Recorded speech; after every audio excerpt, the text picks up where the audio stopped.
Hi friends, எல்லாரும் வணக்கம். நம்ம டிஎன்பிஎஸ்சி சேனல்ல தினமும் 10 கொஸ்டின் டெஸ்ட்டாக பார்த்துட்டு இருக்கோம். இந்த வீடியோவிலும் 10 கொஸ்டின் தான் டெஸ்ட்டாக பார்க்க போகிறோம். ஸோ அதனால எந்த இடத்தையும் தள்ளி பார்க்காம வீடியோ தொடர்ச்சியாக பாருங்க. ஓகே ஃப்ரெண்ட்ஸ், வாங்க நம்ம வீடியோக்குள்ள போகலாம். கொஸ்டின் 1. குகை ஓவியங்களில் வண்ணம் திட்ட பயன்படுத்தப்பட்ட பொருள்களில் ஒன்று.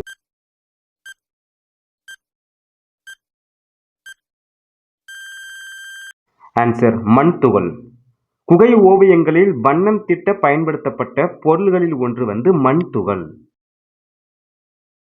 கொஸ்டின் 2. கோட்டோவியம் என்னும் சொல்லை பிரித்து எழுத கிடைப்பது.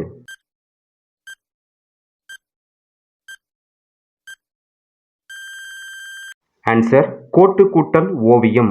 கோட்டோவியம் என்னும் சொல்லை பிரித்து எழுத கிடைப்பது கோட்டு கூட்டல் ஓவியம். கொஸ்டின் 3. எழுத்து கூட்டல் ஆணி என்பதனை சேர்த்து எழுத கிடைக்கும் சொல்.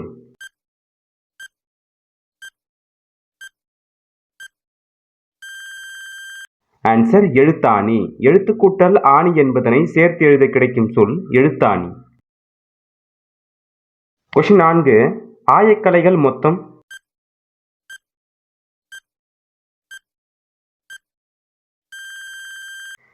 ஆன்சர் 64. ஆயர்கலைகள் மொத்தம் 64. 7ஆம் வகுப்பு தமிழ் புத்தகம் பக்கம் 53 2வது பருவத்தில் பேசும் ஓவியங்கள். இதில் கீழே ஃபர்ஸ்ட் லைன் மட்டும் பாருங்க. ஆயக்கலைகள் 64, அதில் ஒன்று தான் ஓவியக்கலை. அந்த காலத்தில் குகையில் ஓவியம் வரைஞ்சாங்க. அந்த ஓவியத்துக்கு வண்ணம் திட்டுறதுக்கு மண் துகள் கரித்துகளை பயன்படுத்தினாங்க. ஆயக்கலைகள் மொத்தம் 64. கொஸ்டின் 5. பழந்தமிழரின் வாழ்க்கை முறையை அறிந்து கொள்ள உதவும் ஓவியம்.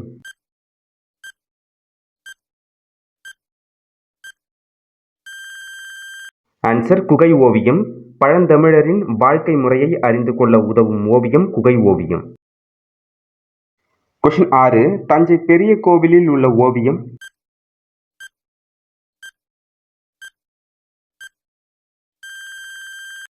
ஆன்சர் சுவர் ஓவியம். தஞ்சை பெரிய கோவிலில் உள்ள ஓவியம் சுவர் ஓவியம். கொஸ்டின் 7. தமிழகத்திலும் ஆந்திராவிலும் ஓவியர்கள் வரைந்து வரும் ஓவியங்கள்.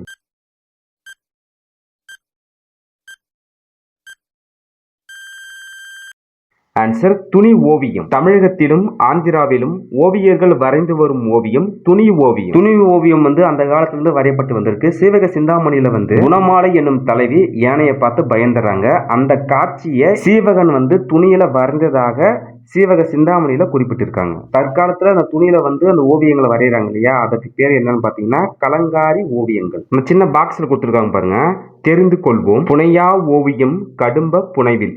இந்த வரிகள் எதில் இடம்பெற்றிருக்குன்னா நெடுநெல் வாடை. புனையா ஓவியம் புறம் போந்தன்ன. இது மணிமேகலையில இடம்பெற்றிருக்கு. அடுத்ததா கொஸ்டின் 8. கேரளாவில் அதிகம் காணப்படும் ஓவியம்.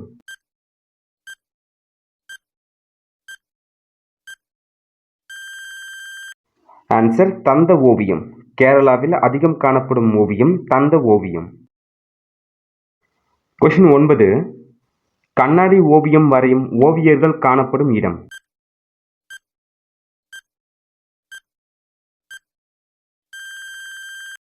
ஆன்சர் தஞ்சாவூர். கண்ணாடி ஓவியம் அந்த டாபிக் இருக்கு இல்லையா, அங்கிருந்து 1, 2, 3, 4வது லைன் இருக்கு பாருங்க. கண்ணாடி ஓவியம் வரையும் ஓவியர்கள் காணப்படும் இடம் தஞ்சாவூர். அதே மாதிரி பாத்தீங்கன்னா ஓலைச்சுவடி, அதுலயும் அந்த காலத்துல ஓவியம் வரைஞ்சிருக்காங்க. இந்த ஓலைச்சுவடி ஓவியத்தை எங்க போய் பார்க்கலாம்னு பாத்தீங்கன்னா நம்ம தஞ்சாவூர் அந்த சரஸ்வதி மகால் இருக்கு இல்லையா, அந்த மகாலுக்கு போனீங்க அப்படின்னா அந்த ஓலைச்சுவடி ஓவியத்தை பார்க்கலாம். கொஸ்டின் 10. கருத்துப்பட ஓவியம் முதலில் வெளிவந்த இதழ்.